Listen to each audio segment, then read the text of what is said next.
Saudaraku rahimakumullah, begitulah Allah menyebutkan wailun lil mutaffifin. Jadi kata mutaffifin sangat kontekstual sekarang dengan berbagai macam kejadian.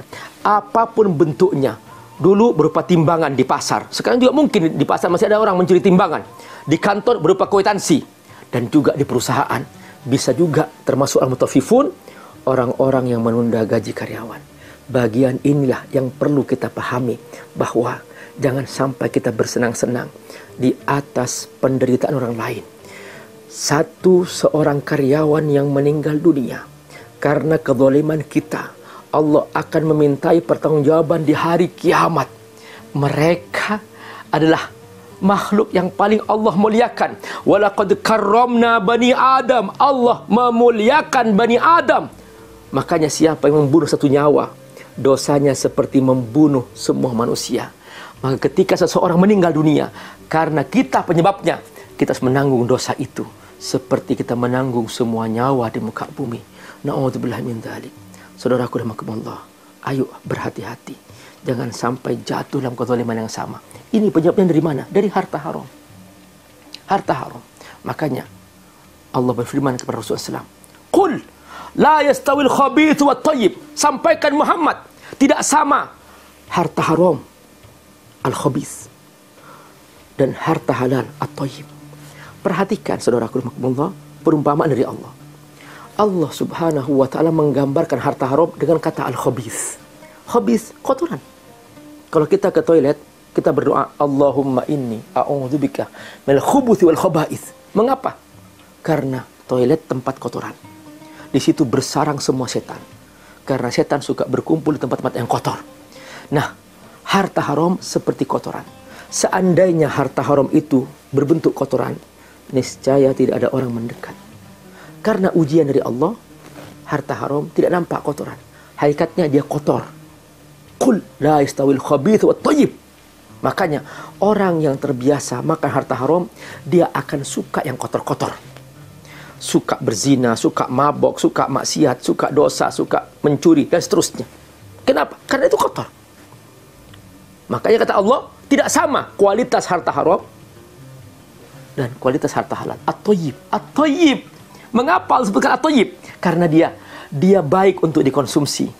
Dia baik untuk kesehatan. Dia baik untuk keimanan. Dia baik untuk disedekahkan. Itulah at-thayyib. Karenanya ketika suatu hari ada seorang sahabat, dia baru masuk Islam. Dulunya penjual khamar. Begitu masuk Islam, dia bertanya kepada Rasulullah SAW, "Ya Rasulullah, wahai Rasul, innama ana rajulun dzalika maksabi." Jadi Nabi ketika itu sedang mengumumkan tentang diharamkannya khamar. Langsung dia berkata, "Wahai Rasul, aku adalah seorang pedagang khamar di waktu aku masih kafir. Wa qad iktasabtu fihi malan." Aku telah menumpuk di rumahku harta dari penghasilan khamar, wahai Rasul. Fa idza anfaqtu fi sabilillah hal li ajr? Jika aku infakkan harta itu di jalan Allah, apakah aku kebagian pahala, wahai Rasul? Apa kata Nabi? Innallaha thayyibun la yaqbalu illa thayyiba. Allah maha baik dan Allah tidak menerima kecuali yang baik. Jadi kalau ada orang berinfak dengan harta haram, tidak ada pahalanya.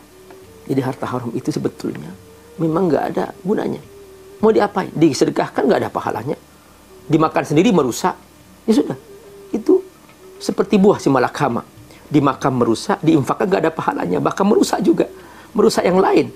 Bahkan orang yang makan harta haram, sekalipun dia tidak mengambilnya sendiri, dia penikmat harta haram, diberi temannya, dia nikmati harta haram, tidak diterima doanya. Nggak terima doanya. Apa kata Nabi? Rajulun yutilu safar. Seseorang dalam perjalanan. Seorang musafir seharusnya diterima doanya.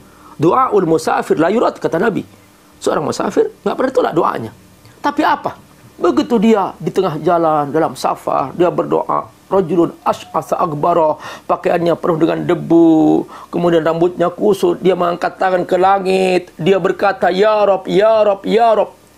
Seharusnya dalam keadaan sederhana, pakaian penuh dengan debu, diterima doanya. Makanya orang yang pergi haji, pergi umrah, dia diperintahkan agar memakai ihram dan tidak boleh memakai harum-haruman supaya nampak dirinya seperti yang aslinya sebagai hamba Allah. Makanya Allah tidak suka menerima seorang yang berdoa dengan pakaian megah kebanggaan, berlapis emas. Allah tidak suka menerima doa orang seperti ini, karena ini orang sombong. Tapi Allah senang menerima doa sang hamba ketika berpakaian sederhana. Ini orang, kata Nabi, seharusnya doanya nggak ditolak oleh Allah. Nggak ditolak oleh Allah. Dia sedang mengangkat ke langit tangannya. Kata Nabi, ketika seorang mengangkat tangan, Allah malu menolak doanya. Dan dia memanggil nama Allah, Ya Rabb, Ya Rabb, Ya Rabb. Allah malu menolak doa sang hamba. Allah malu menolak doa sang hamba ketika memanggil nama Allah, Ya Rabb, Ya Rabb, Ya Rabb. Saudaraku, apa kata Nabi? Sayang.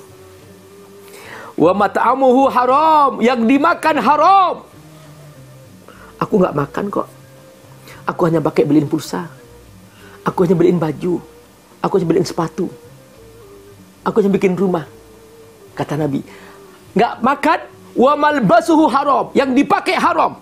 Termasuk juga ditolak oleh Allah doanya. Oh, aku nggak makan. Aku nggak pakai kok.